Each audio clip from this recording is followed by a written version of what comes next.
বাংলাদেশে আপনারা যদি রাজনীতি করতে চান, ছাত্র সমাজের নেতৃত্বে আসতে চান, তাহলে ছাত্র সমাজের এই কথা শুনে আপনার আগামীর যে বাংলাদেশ, সেই বাংলাদেশটিকে সাজাতে হবে। আমাদের জায়গা থেকে একটি স্পষ্ট বার্তা, আগামীর যে বাংলাদেশ, সেই বাংলাদেশের যে পররাষ্ট্রনীতি হবে, সেটিও হবে ছাত্র জনতার মতামতের উপরে ভিত্তি করে। আমরা কি ওই স্বামী স্ত্রীর পররাষ্ট্রনীতি চাই? আমাদের জায়গা থেকে স্পষ্ট বার্তা, আমাদের চারপাশে সীমান্ত রয়েছে, এই সীমান্তে আমার একজন নিরপরাধ ভাই বোনকে আমরা আর ওই ফেলানির মতো চুলে থাকতে দেখতে চাই না। আমাদের জায়গা থেকে স্পষ্ট বার্তাটি হচ্ছে, যদি আজকের পর থেকে এমন কোনো ঘটনা ঘটে, হয় তার উপযুক্ত বিচার করা হবে, নাহলে বাংলাদেশের ছাত্র জনতা বিজেপি থেকে শুরু করে যারা যারা সম্ভব তারা সকলে মিলে কিভাবে আমাদের ওই রাষ্ট্রগুলোকে জবাব দিতে হয়, সেটি আমাদেরকে একসাথে আবার দেখিয়ে দিতে হবে। এই ঠাকুরগাঁয় নাকি একজন সুইপার, একজন দারোয়ান, একজন নৈশ প্রহরী নিয়োগ দেওয়ার জন্য 20 লাখ টাকা নেওয়া হয়।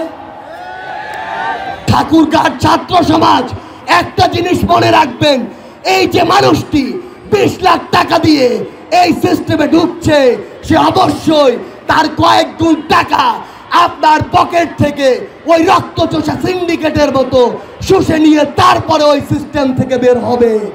তাহলে দীর্ঘমেয়াদে যে ক্ষতিটি হচ্ছে, এই ক্ষতির ফল সেটি কাকে ভোগ করতে হবে?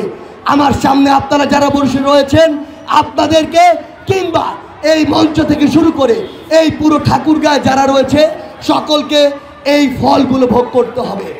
আমি আপনাদেরকে একটা জিনিস শুধু বলে যেতে চাই, সেটি হচ্ছে আমাদের যে রাষ্ট্র সংস্কারে আমরা কথা বলছি, এই সংস্কারটা নিজের ঘর থেকে ঠিক করতে হবে। কারণ ওই যে দালাল, যে ওই সিন্ডিকেট, যে ওই চাঁদাবাজ, সে যে ইনকামগুলো করে, ওই যে সদস্যটি, ওই যে ঠাকুরগাঁর যে লোকটি, সে লোকটি তো কোনো না কোনো পরিবারের সদস্য।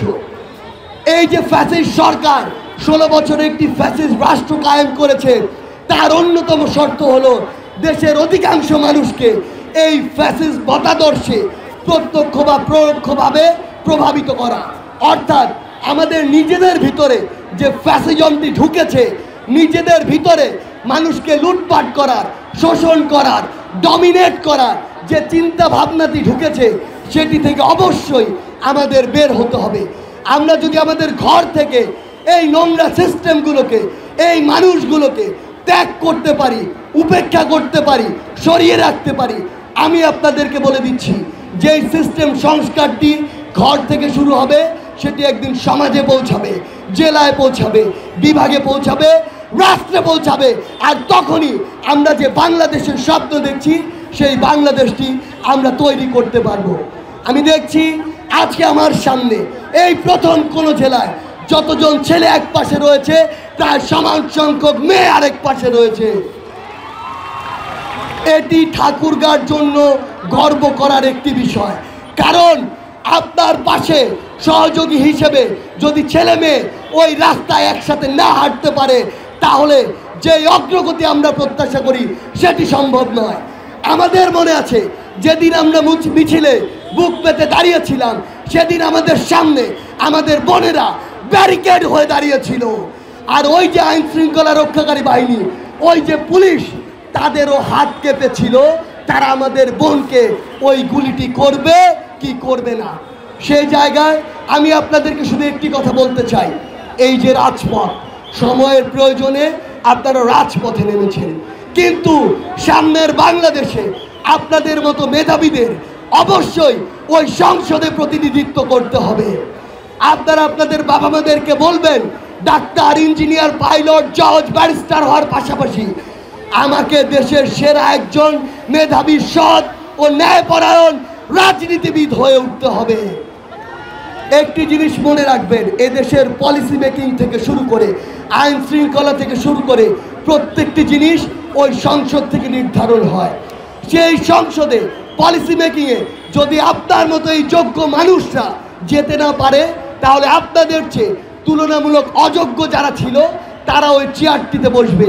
আর তারা যদি ওই চেয়ারটিতে বসে, তাহলে বিগত 16 বছরে আওয়ামী লীগ যেমন এই বাংলাদেশে একটি করাপ্টেড সিস্টেম তৈরি করেছে, সেই সিস্টেমের আবার নতুন করে একটি চলচ্চিত্রায়ন দেখা যাবে।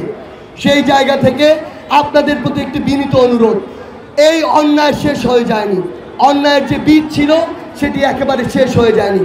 আপনারা যদি চান আগামীর বাংলাদেশকে আপনার স্বপ্নের বাংলাদেশের মতো দেখতে চান, তাহলে শুধু এখন নয়, আগামীতেও যে দলই হোক না কেন, যেই আদর্শেরই হোক না কেন, যেই ধর্মেরই হোক না কেন, যেই মতাদর্শেরই হোক না কেন, সে যদি অন্যায়কারী হয়, সে যদি চাঁদাবাজ হয়, সে যদি মানুষকে মিথ্যা মামলা দেয়, সে যদি সিন্ডিকেট চালায়, সে যদি ক্ষমতার অপব্যবহার করে, তাহলে তাকে সেই দৃষ্টিতেই দেখতে হবে এবং তার বিরুদ্ধে প্রতিবাদ করতে হবে।